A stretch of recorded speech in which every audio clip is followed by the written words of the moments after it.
साहित्यामृत के official YouTube channel पे आप सभी का स्वागत है।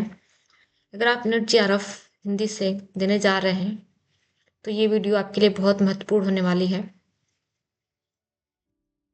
आप सभी ने देखा है सारे कोई भी पेपर उसमें आचार्य रामचंद्र शुक्ल जी का कितना महत्वपूर्ण योगदान रहता है उनके कथनों का।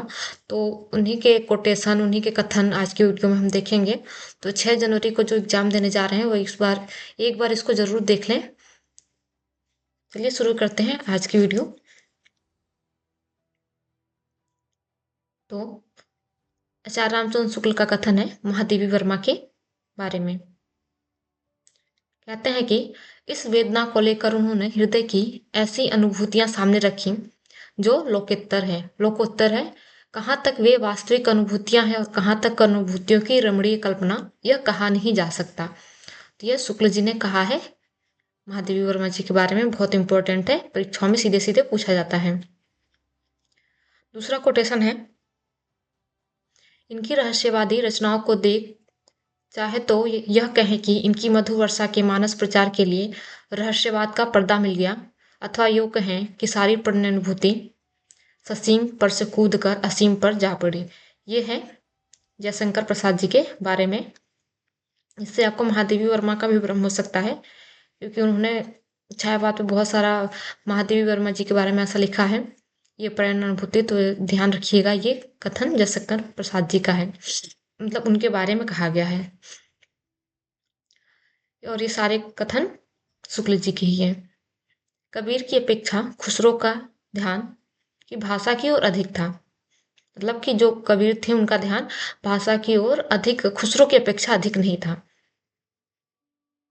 झांसी के श्रृंगार में मानसिक पक्ष प्रधान है और शारीरिक गौण। इस शुक्ल ने झांसी पे बात करते हुए कहा है, इसमें कोई संदेह नहीं कि कबीर को राम नाम रामानंद जी से ही प्राप्त हुआ, पर आगे चलकर कबीर के राम रामानंद से भिन्न हो गए। भारतेंदु जी के बारे में कहते हैं, भारतेंदु ने जिस प्रकार हिंदी गद्य की भाषा का परिष्कार किया, उसी प्रकार काव्य की ब्रजभाषा का भी। काव्य की पूर्ण अनुभूति के लिए कल्पना का व्यापार कवि और श्रोता दोनों के लिए अनिवार्य है। ये बहुत इंपॉर्टेंट पंक्ति है, कई बार पूछा गया है। वैर क्रोध का आचार या मुरब्बा है, ये इनके निबंध की पंक्ति है आचार्य रामचंद्र शुक्ल की। काव्य की जटिलता चित्रवृत्तियों की संख्या पर निर्भर नहीं, बल्कि संवादी विसंवादी वृत्तियों के द्वंद्व पर आधारित है। आधुनिक काल में गद्य का आविर्भाव सबसे प्रधान घटना है। तो जो गद्य का आविर्भाव यानी जो गद्य शुरू हुआ आधुनिक काल में भारतेंदु युग से, कहते हैं यह सबसे प्रधान घटना है। करुणा दुखात्मक वर्ग में आने वाला मनोविकार है। नाद सौंदर्य से कविता की आयु बढ़ती है, ये भी शुक्ल जी अपने निबंध में कहते हैं।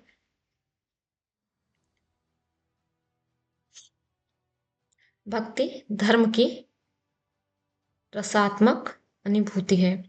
ये सारे पंक्ति परीक्षाओं में पूछा गया है, बहुत ही महत्वपूर्ण सारे पंक्ति हैं। प्रीवियस ईयर आप उठा के देखेंगे तो सभी आए हुए ये पंक्ति हैं। करुणा सेत का सौदा नहीं है। प्रकृति के नाना रूपों के साथ केशव के हृदय का सामंजस्य कुछ भी न था। ये शुक्ल जी अपने इतिहास में केशव के बारे में जब लिखते हैं तब उसमें ये लिखते हैं, जो कहते हैं कि केशव को कभी हृदय नहीं मिला था। विरुद्धों का सामंजस्य कर्म क्षेत्र का सौंदर्य है।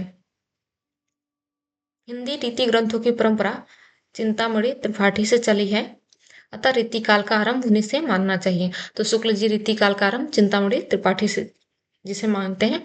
बाकी विद्वान केशव दास और भी है उनसे मानते हैं, लेकिन शुक्ल जी का मानना है कि जो रीतिकाल की जो रीति ग्रंथों की परंपरा चिंतामणि त्रिपाठी से चली। तो शुक्ल जी का अगर आ जाए कि शुक्ल जी रीतिकाल का आरंभ किनसे मानते हैं, तो वहां पे चिंतामणि त्रिपाठी जी होंगे। हरिश्चंद्र यानी भारतेंदु हरिश्चंद्र का प्रभाव भाषा और साहित्य दोनों पर गहरा पड़ा। उन्होंने जिस प्रकार गद्य की भाषा को परिमार्जित करके उसे बहुत चलता, मधुर और स्वच्छ रूप दिया, उसी प्रकार हिंदी साहित्य को भी नए मार्ग पर लाकर खड़ा कर दिया।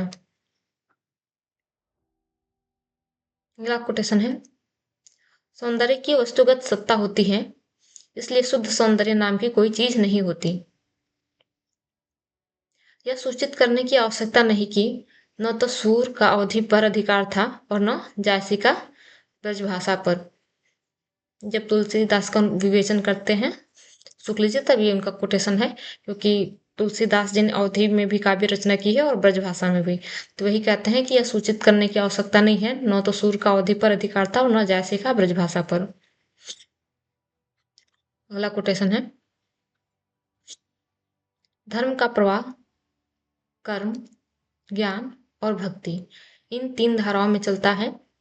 इन तीनों के सामंजस्य से धर्म अपनी पूर्व सजीव दशा से रहता है, किसी एक के भी अभाव में वो विकलांग रहता है। यानी कर्म, ज्ञान और भक्ति, इन तीनों को याद रखिएगा। कर्म, ज्ञान और भक्ति इन तीन धाराओं में चलता है। इनकी भाषा ललित और सानुप्रास होती थी। इनके का अर्थ चिंतामणि त्रिपाठी से है। भाषा चलती होने पर भी अनुप्रास युक्त होती थी, यानी अनुप्रास अलंकार। यह है बेनी के बारे में। ये भी रीतिकाल के कवि थे। इस ग्रंथ का इन्होंने वास्तव में आचार्य के रूप में लिखा है, कवि के रूप में नहीं। तो ये इन्होंने कहा है महाराजा जसवंत सिंह के बारे में, और उनकी रचना है भाषा भूषण। बहुत इंपॉर्टेंट है, पूछा जाता है तो ये नाम भी याद रखिएगा। भाषा भूषण किसकी रचना है? तो जसवंत सिंह की रचना है।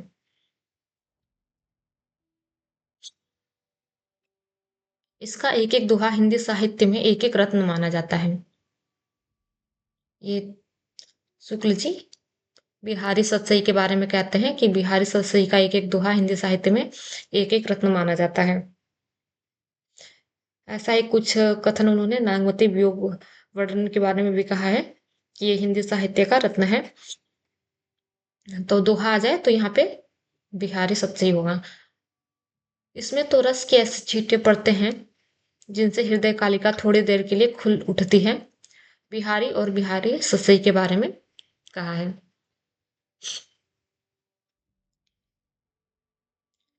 जिस कवि में कल्पना की समाहार शक्ति के साथ भाषा की समाहार शक्ति जितनी अधिक होगी, उतनी ही मुक्तक की रचना में सफल होगा। ये भी बिहारी और उनकी सतसई के बारे में है। भाषा बिहारी की भाषा चलती होने पर भी साहित्यिक है। ये भी बिहारी की भाषा के लिए कहा गया। कई बार प्रश्न ऐसे पूछा जाता है कि उनकी भाषा चलती होने पर भी साहित्यिक है, ये किसके बारे में कहा गया है? शुक्ल जी ने किसके बारे में कहा है? तो ध्यान रखेंगे, ये बिहारी की भाषा के बारे में कहा है। कविता उनकी श्रृंगारी है, पर प्रेम की उच्च भूमि पर नहीं पहुंचती, नीचे ही रह जाती है। ये भी बिहारी और बिहारी सतसई के बारे में कहा गया है।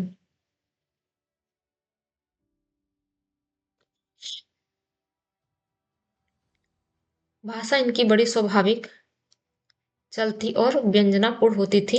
ये मंडन के बारे में कहा है। इनका सच्चा कवि हृदय था। तो ये मतीराम के बारे में कहा है। और इनको कवि हृदय नहीं मिला था, ये केशवदास के बारे में कहते हैं शुक्ल जी। रीतिकाल के प्रतिनिधि कवियों में पद्माकर को छोड़ और किसी कवि में मतीराम की सी चलती भाषा और सरल व्यंजना नहीं मिलती। तो ये भी पूछ सकते हैं कि किस कवि के बारे में कहा है, तो ये दोनों नाम याद रखिएगा। अब भूषण के बारे में, उनके प्रति भक्ति और सम्मान की प्रतिष्ठा हिंदू जनता के हृदय में उस समय भी थी और आगे भी बराबर बनी रही या बढ़ती गई। भूषण के वीर रस के उद्गार सारी जनता की हृदय की संपत्ति हुए। जिस रचना को जनता का हृदय स्वीकार करेगा, उस कवि की कृति तब तक बनी रहेगी जब तक स्वीकृति बनी रहेगी।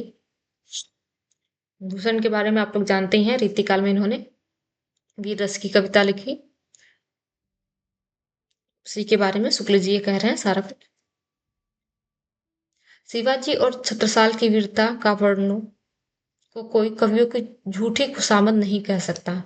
रीतिकाल में आप जानते ही हैं कि रीतिकाल में सब अपने अपने राजाओं को प्रसन्न करने के लिए अतिशयोक्ति वर्णन कर रहे थे, तो इसलिए कहते हैं कि जो भूषण ने जो शिवाजी और छत्रसाल की वीरता का वर्णन किया है, उसको कोई कवियों की झूठी खुशामद नहीं कह सकता।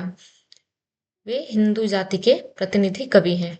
तो कौन है? तो भूषण। वो सीधे सीधे पूछ सकता है कि वे हिंदू जाति के प्रतिनिधि कवि हैं, किसके बारे में कहा गया है? तो भूषण जी के बारे में कहा गया है। सुखदेव मिश्र के बारे में, ये भी रीतिकालीन कवि हैं।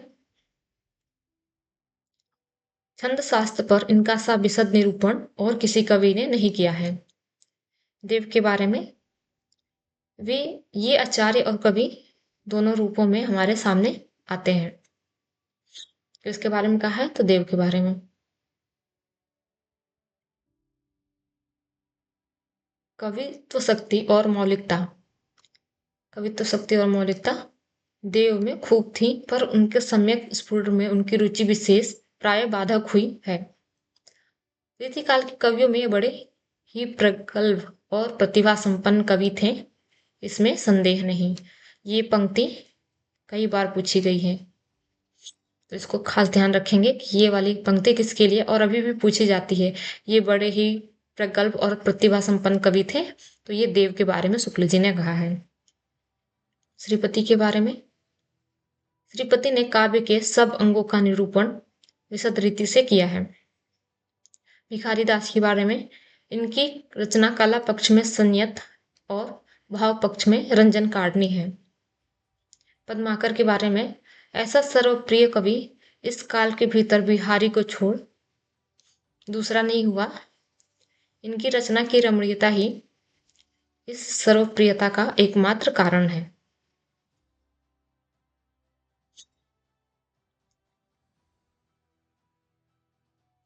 रीतिकाल की सनक इनमें इतनी अधिक थी कि इन्हें यमुना लहरी नामक देव स्तुति में भी नवरस और खट ऋतु सुझाई पड़े। तो यमुना लहरी इनकी एक रचना है ग्वाल की, और इसके बारे में ये कह रहे हैं। खट ऋतुओं का वर्णन इन्होंने विस्तृत किया, पर वही श्रृंगारी उद्दीपन के ढंग का। ग्वाल कवि ने देशाटन अच्छा किया था, उन्हें भिन्न भिन्न प्रांतों की बोलियों का अच्छा ज्ञान हो गया था। आदिकाल के संबंध में,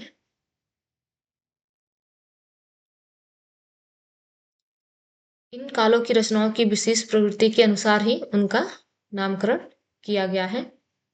शुक्ल जी ने आदिकाल का नामकरण वीरगाथा काल किया था। उनका मानना था कि इस काल में रासो ग्रंथ की प्रचुरता है, इसलिए इस काल का नाम वीरगाथा काल है। तो वही इसके लिए कह रहे हैं कि इस कालों की रचनाओं की विशेष प्रवृत्ति के अनुसार ही उनका नामकरण किया गया है। हिंदी साहित्य का आदिकाल संवत 1050 से लेकर संवत 1375 तक, अर्थात महाराजा भोज के समय से लेकर हमीर देव के समय के कुछ पीछे तक माना जा सकता है। ये आदिकाल की समय सीमा के बारे में बात करें शुक्ल जी, जब तक भाषा बोलचाल में थी तब तक वह भाषा या देश भाषा ही कहलाती रही। जब वह भी साहित्य की भाषा हो गई तब उसके लिए अभ्रंश शब्द का व्यवहार होने लगा। नाथपंथ के जोगियों की भाषा दुखड़ी भाषा थी। सिद्धों की उद्गृत रचनाओं की भाषा देश भाषा मिश्रित अपभ्रंश देश भाषा मिश्रित अपभ्रंश या पुरानी हिंदी ही काव्य भाषा है। सिद्धों में सरह यानी सरहप्पा सबसे पुराने अर्थात विक्रम संवत 690 के हैं। कबीर आदि संतों को नाथ पंक्तियों से जिस प्रकार साखी और वाणी शब्द मिले, उसी प्रकार साखी और वाणी के लिए बहुत कुछ सामग्री और सुधुकड़ी भाषा भी, क्योंकि भक्तिकालीन जो संत साहित्य है उस पे नाथों का प्रभाव देखा जा सकता है, ये शुक्ल जी कह रहे हैं। वीर गीत के रूप में हमें सबसे पुरानी पुस्तक विशलदेव रासो मिलती है, और ये श्रृंगार, इसमें श्रृंगार का वर्णन है। इसमें वीर रस आप नहीं कह सकते, तो कई बार ये भी पूछा जाता है कि इसमें कौन सी रचना जिसमें वीर रस नहीं है। और पहली बार 12 मासा का वर्णन भी इसी रचना में मिलता है। विशलदेव रासों में काव्य के अर्थ में रसायन शब्द बार बार आया था हमारी समझ में इसी रसायन शब्द से होते होते रासो हो गया है। तो शुक्ल जी का मानना है कि रसायन से ही रासो शब्द हुआ है। विसल देव रासो में आए 1272 का स्पष्ट अर्थ है 1212। तो 1272 आप लोग मत कीजिएगा, 1212 है।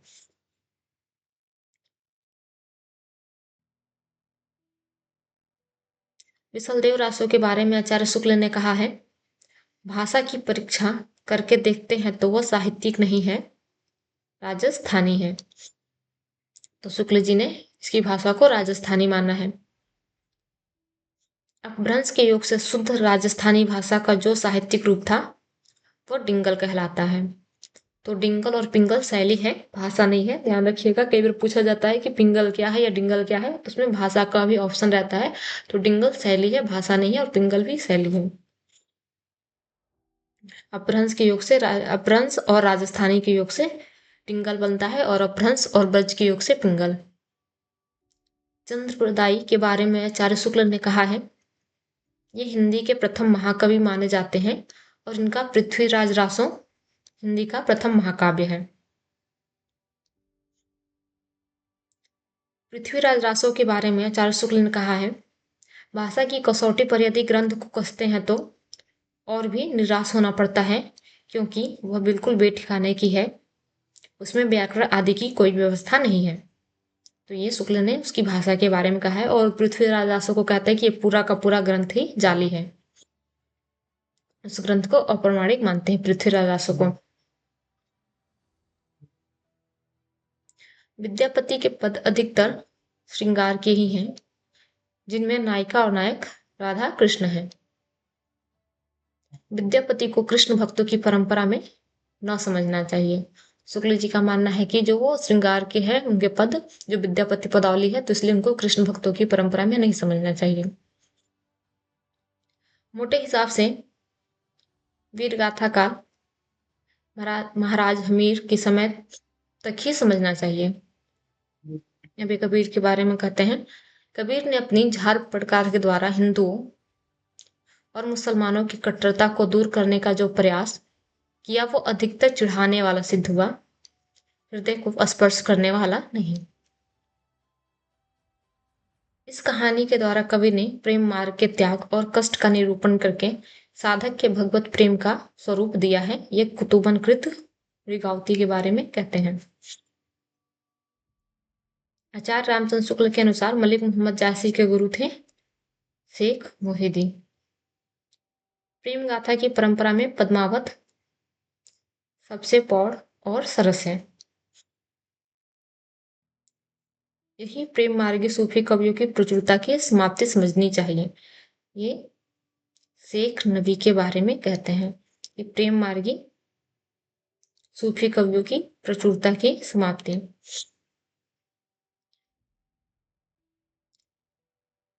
सूफी आख्यान काव्यों की अखंडित परंपरा की यही समाप्ति मानी जा सकती है। ये नूर मोहम्मद कृत अनुराग बासुरी के बारे में है। तो देखिएगा, सूफी कवियों की प्रचुरता की समाप्ति ये शेख नबी के बारे में बोलते हैं, और सूफी आख्यान काव्यों की जो अखंडित परंपरा की यही समाप्ति मानी जानी चाहिए। जो एक परंपरा थी उसकी अखंडित परंपरा की यही समाप्ति, और यहाँ पे सूफी कवियों की प्रचुरता। नूर मोहम्मद को हिंदी भाषा में कविता करने के कारण जगह जगह इसका सबूत देना पड़ा कि वे इस्लाम के पक्के अनुयायी हैं। ये भी शुक्ल जी का कोटेशन है, और उन्होंने ये कहा अनुराग बांसुरी में लिखा भी था, हिंदू मग पर पाँव न राखे, ऐसे कुछ पंक्ति है, क्योंकि उन्होंने जब इंद्रावती की रचना की थी तो हिंदी में की थी, तो उनको खरी खोटी सुननी पड़ी थी, तो अनुराग बांसुरी में उन्होंने कहा था। इस परंपरा में मुसलमान कवि हुए हैं, केवल एक हिंदू मिला है। आचार्य शुक्ल ने किसकी तरफ इशारा किया है, तो सूरदास की तरफ। ये दूसरे सूरदास हैं, भक्ति काल वाले सूरदास नहीं है।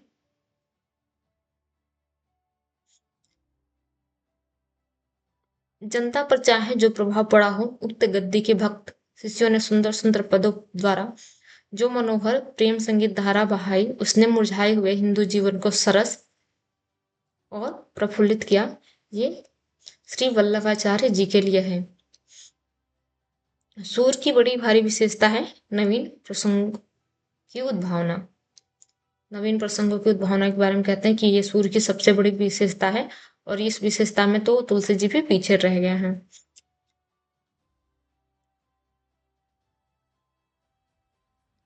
ये बड़े भाड़ी कृष्ण भक्त और गोस्वामी विट्ठलनाथ के बड़े कृपा पात्र शिष्य थे। ये रसखान के बारे में है।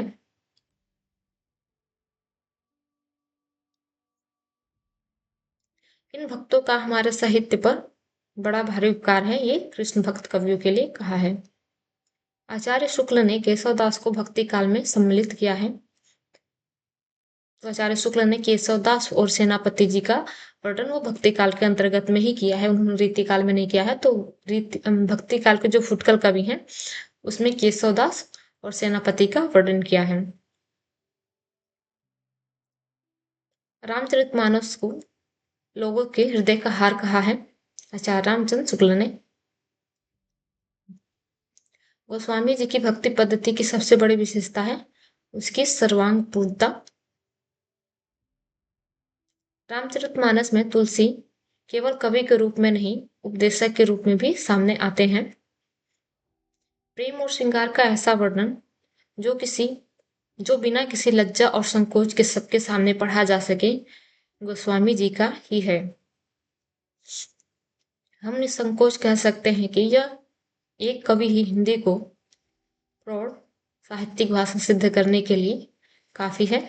इन्होंने तुलसीदास के लिए कहा है। अपने इतिहास में उन्होंने तुलसीदास पे बहुत कुछ लिखा है, तो इसी में ये कहते हैं उनके इतिहास ग्रंथ में तुलसीदास की प्रशंसा करते हुए। आज के लिए इतना ही, बाकी जितना बचा है अगले वीडियो में हम देखेंगे। जितने भी कोटेशन है तब तक के लिए आप लोग अच्छे से पढ़िए, तैयारी कीजिए। अगले वीडियो में जितना भी बचा है उसको हम लोग करेंगे।